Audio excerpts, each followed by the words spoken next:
ಎಲ್ಲರಿಗೂ ನಮಸ್ಕಾರ. ಇವತ್ತಿನ ವಿಡಿಯೋದಲ್ಲಿ ನಾನು ಕೂದಲು ದಟ್ಟವಾಗಿ, ಉದ್ದವಾಗಿ ಹಾಗೂ ಕಪ್ಪಾಗಿ ಆರೋಗ್ಯಕರವಾಗಿ ಬೆಳಿಬೇಕು ಅಂತ ಹೇಳಿ ಬುಡ ಗಟ್ಟಿಯಾಗಿ ಇರಬೇಕು ಅನ್ನೋದಕ್ಕೆ ಒಂದು ಹರ್ಬಲ್ ಹೇರ್ ಜೆಲ್ನ ಮಾಡ್ತಾ ಇದ್ದೀನಿ. ಸುಮಾರು ಇದನ್ನು ನಾನು 5-6 ವರ್ಷದಿಂದ ಯೂಸ್ ಮಾಡ್ತಾ ಇದ್ದೀನಿ. ತುಂಬಾ ಚೆನ್ನಾಗಿದೆ. ಇದರ ಜೊತೆಗೆ ನನಗೆ ಗೊತ್ತಿರೋ ಸಣ್ಣ ಪುಟ್ಟ ಟಿಪ್ಸ್ನು ಕೂಡ ನಾನು ನಿಮ್ಮ ಜೊತೆ ಶೇರ್ ಮಾಡ್ಕೋತಾ ಇದ್ದೀನಿ. ಸೊ ಈ ವಿಡಿಯೋನ ಎಲ್ಲೂ ಸ್ಕಿಪ್ ಮಾಡದೆ ಪೂರ್ತಿಯಾಗಿ ನೋಡಿ. ಇಲ್ಲಿ ನಾನು ಒಂದು ಈರುಳ್ಳಿನ ತಗೊಂಡಿದ್ದೀನಿ, ಹಾಗೆಯೇ ಆಲೋವೆರಾ ಜೆಲ್ನ ತಗೊಂಡಿದ್ದೀನಿ, 1 ಸ್ಪೂನ್ ಮೆಂತೆ, ಹರಳೆಣ್ಣೆ 2 ಸ್ಪೂನ್, ಹಾಗೆಯೇ ಸಾಸಿವೆ ಎಣ್ಣೆನ ತಗೊಂಡಿದ್ದೀನಿ, 1 ಗ್ಲಾಸಷ್ಟು ನೀರನ್ನು ತಗೊಂಡಿದ್ದೀನಿ, ಹಾಗೆಯೇ ಅಗಸೆ ಬೀಜನ ತಗೊಂಡಿದ್ದೀನಿ 2 ಸ್ಪೂನಷ್ಟು, ಒಂದು ಸಣ್ಣ ಬೌಲಲ್ಲಿ ಕರಿಬೇವನ್ನ ತಗೊಂಡಿದ್ದೀನಿ. ನಿಮಗೆ ಹರಳೆಣ್ಣೆ ಬೇಡ ಅಂತ ಹೇಳಿದರೆ ಕೊಬ್ಬರಿ ಎಣ್ಣೆನೂ ಯೂಸ್ ಮಾಡ್ಬೋದು. ಹರಳೆಣ್ಣೆ ಅಂದರೆ ಕೈ ಎಣ್ಣೆ ಅಂತಲೂ ಕರೀತಾರೆ.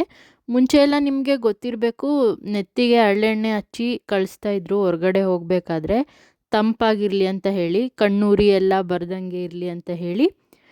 ಹಾಗೆಯೇ ಕೆಲವರಿಗೆ ಶೀತ ಆಗುತ್ತೆ ಅಂತ ಬಳಸಲ್ಲ ನೋಡಿ. ನಿಮಗೆ ಬಳಸಿ ಅಭ್ಯಾಸ ಇದ್ದರೆ ಹರಳೆಣ್ಣೆ ಉಪಯೋಗಿಸಿ, ಇಲ್ಲ ಅಂದರೆ ಕೊಬ್ಬರಿ ಎಣ್ಣೆನ ಬಳಸಬಹುದು. ಇಲ್ಲಿ ಒಂದು ಪಾತ್ರೆಗೆ ನಾನು 1 ಗ್ಲಾಸಷ್ಟು ನೀರನ್ನ ಹಾಕೋತಾ ಇದ್ದೀನಿ. ಇದನ್ನು ಕುದಿಯೋಕೆ ಬಿಡಬೇಕು. ನಮ್ಮ ತಲೆ ಕೂದಲು ಚೆನ್ನಾಗಿರಬೇಕು ಅಂದರೆ ನಾವು ಆರೋಗ್ಯಕರ ಫುಡ್ ತಿನ್ನಬೇಕು, ಹಾಗೆಯೇ ನಾವು ಚೆನ್ನಾಗಿ ನಿದ್ದೆ ಮಾಡಬೇಕು.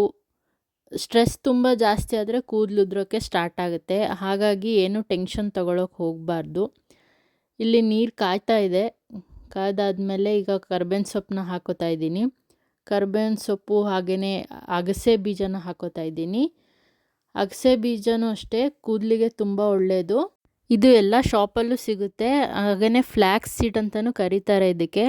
ಇವಾಗ ನಾನು ಈರುಳ್ಳಿನ ಹಾಕೋತಾ ಇದ್ದೀನಿ, 1-2 ಸ್ಪೂನಷ್ಟು ಮೆಂತೆನ ಹಾಕೋತಾ ಇದ್ದೀನಿ, ಹಾಗೆಯೇ ಇಲ್ಲಿ 1 ಸ್ಪೂನಷ್ಟು ಅಲೋವೆರಾ ಜೆಲ್ನ ಹಾಕೋತಾ ಇದ್ದೀನಿ. ಅಲೋವೆರಾ ಯೂಸ್ ಮಾಡೋದ್ರಿಂದ ಕೂದಲು ತುಂಬ ಶೈನಿಯಾಗಿ ಕಾಣಿಸುತ್ತೆ.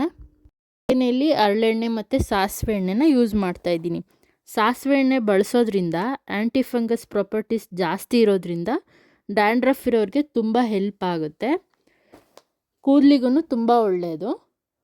ಈಗ ಇದನ್ನು ಮಿಕ್ಸ್ ಮಾಡ್ತಾ ಇದ್ದೀನಿ. ಈರುಳ್ಳಿ, ಕರ್ಬೇವಿನ ಸೊಪ್ಪು, ಮೆಂತೆ ಅದರದ್ದೆಲ್ಲ ರಸ ಇಳಿಬೇಕು ನೀರಿಗೆ. ಅಲ್ಲಿ ತನಕನೂ ಇದನ್ನು ಕಾಯಿಸಬೇಕು. ಅಂದರೆ ಒಂದು 15-20 ನಿಮಿಷ ಕಾಯಿಸಿದ್ರೆ ಸಾಕು. ಈ ಜೆಲ್ನ ನಾವು ವಾರಕ್ಕೆ 2 ಸತಿ ಯೂಸ್ ಮಾಡಬಹುದು. ನೋಡಿ, ಈ ರೀತಿ ರಸ ಎಲ್ಲ ಬಿಡ್ಕೊಬರಬೇಕು. ಅಲ್ಲಿ ತನಕನೂ ಲೋ ಫ್ಲೇಮಲ್ಲಿ ನಾವು ಇದನ್ನು ಕುದಿಸ್ಬೇಕು.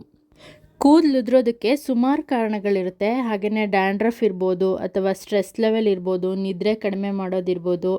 ಈ ಜೆಲ್ 50% ವರ್ಕ್ ಆದರೆ ಇನ್ನು 50% ಇದೆಲ್ಲ ಇನ್ಕ್ಲೂಡ್ ಆಗುತ್ತೆ.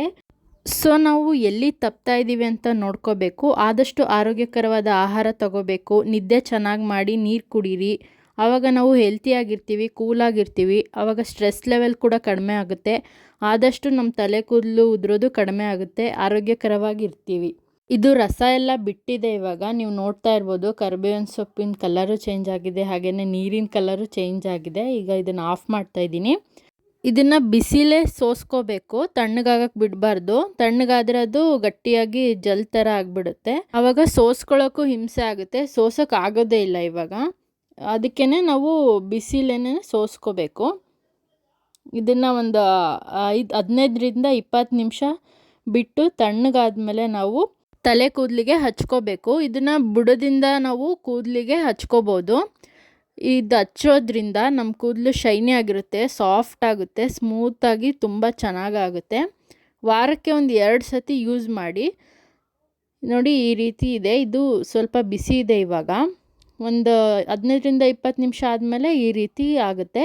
ಹಚ್ಚಿ 1 ಗಂಟೆ ಅಥವಾ 1.5 ಗಂಟೆ ಆದಮೇಲೆ ಉಗುರು ಬೆಚ್ಚಗಿರೋ ನೀರಲ್ಲಿ ನಾವು ಹೇರ್ ವಾಶ್ನ ಮಾಡ್ಕೋಬೇಕು. ಈ ರೀತಿ ಒಂದು ಸತಿ ಟ್ರೈ ಮಾಡಿ ನೋಡಿ. ಈ ವಿಡಿಯೋ ನಿಮಗೆ ಇಷ್ಟ ಆಗಿದ್ದರೆ ಪ್ಲೀಸ್ ಲೈಕ್ ಮಾಡಿ, ಶೇರ್ ಮಾಡಿ, ಸಬ್ಸ್ಕ್ರೈಬ್ ಮಾಡಿ. Thank you all.